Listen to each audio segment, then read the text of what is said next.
se encontraron en un banco de arena del Mississippi dispuestos a luchar hasta la muerte.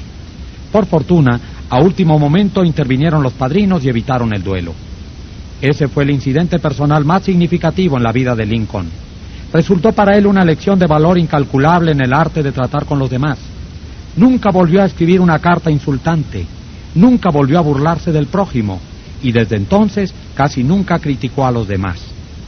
Una vez tras otra, durante la Guerra Civil, Lincoln puso un nuevo general al frente del ejército del Potomac, y cada uno a su turno, McClellan, Pope, Burnside, Hooker, Meade, cometió algún trágico error e hizo que Lincoln recorriera su despacho a grandes pasos, presa de la desesperación.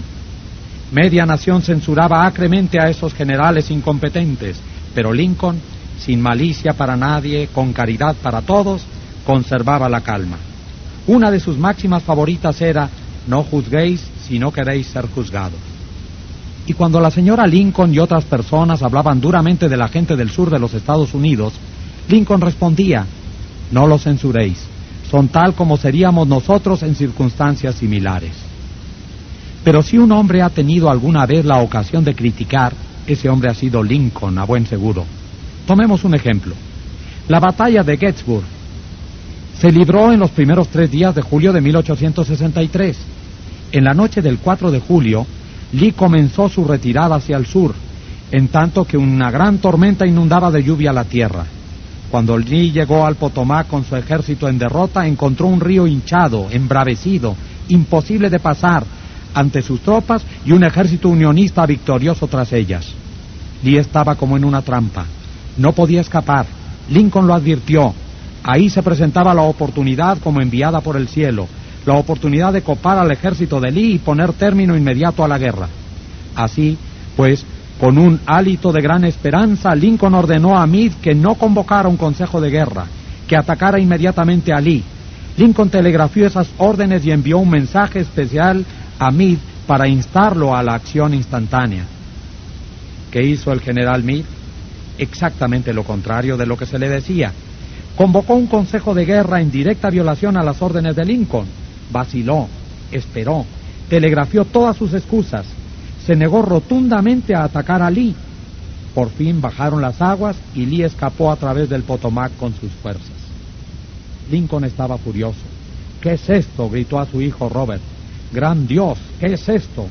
Los teníamos al alcance de las manos, solo teníamos que estirarlas para que cayeran en nuestro poder, y sin embargo nada de lo que dije o hice logró que el ejército avanzara. En esas circunstancias, cualquier general podría haber vencido a Lee. Si yo hubiera ido, yo mismo lo podría haber derrotado. Con acerbo desencanto, Lincoln se sentó a escribir esta carta a Meade. Y recuérdese que en este periodo de su vida era sumamente conservador y remiso en su fraseología. De modo que esta carta, escrita por Lincoln en 1863, equivalía al reproche más severo. Mi querido general, no creo que comprenda usted la magnitud de la desgracia que representa la retirada de Lee. Estaba a nuestro alcance y su captura hubiera significado, en unión con nuestros otros triunfos recientes, el fin de la guerra. Ahora la guerra se prolongará indefinidamente. Si usted no consiguió atacar con fortuna a Lee el lunes último, ¿cómo logrará hacerlo ahora al sur del río, cuando solo puede llevar consigo unos pocos hombres, no más de las 2/3 de la fuerza de que disponía entonces? Sería irrazonable esperar, y yo no lo espero, que ahora pueda usted lograr mucho. Su mejor oportunidad ha desaparecido, y estoy indeciblemente angustiado a causa de ello. ¿Qué habrá hecho Meade al leer esta carta? Meade no vio jamás esta carta. Lincoln no la despachó. Fue hallada entre los papeles de Lincoln después de su muerte. Creo, y esto es solo una opinión, que después de escribirla, Lincoln miró por la ventana y se dijo: un momento, tal vez no debiera ser tan precipitado. Me es muy fácil, aquí sentado en la quietud de la Casa Blanca, ordenar a Meade que ataque.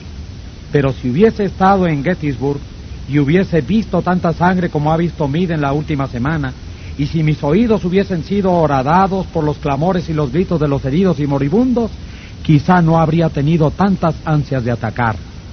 Si yo tuviese el tímido temperamento de Meade, quizá habría hecho lo mismo que él. De todos modos, es agua que ya ha pasado bajo el puente. Si envío esta carta, calmará mis sentimientos, pero haré que Mir trate de justificar sus actos. Haré que él me censure a su vez. Despertaré resquemores, disminuiré su utilidad futura como comandante y lo llevaré acaso a renunciar al ejército. Y Lincoln dejó a un lado la carta, porque por amarga experiencia había aprendido que las críticas y reproches acerbos son casi siempre inútiles. Teodoro Roosevelt ha dicho que cuando, como presidente, se veía ante algún grave problema, solía reclinarse en su sillón y mirar un gran cuadro de Lincoln que había sobre su escritorio en la Casa Blanca, y preguntarse entonces, ¿qué haría Lincoln si se viera en mi lugar? ¿Cómo resolvería este problema? La próxima vez que sintamos la tentación de reprocharle algo a alguien, saquemos un billete de $5 del bolsillo, miremos el retrato de Lincoln y preguntémonos, ¿cómo resolvería Lincoln este problema si estuviera en mi lugar?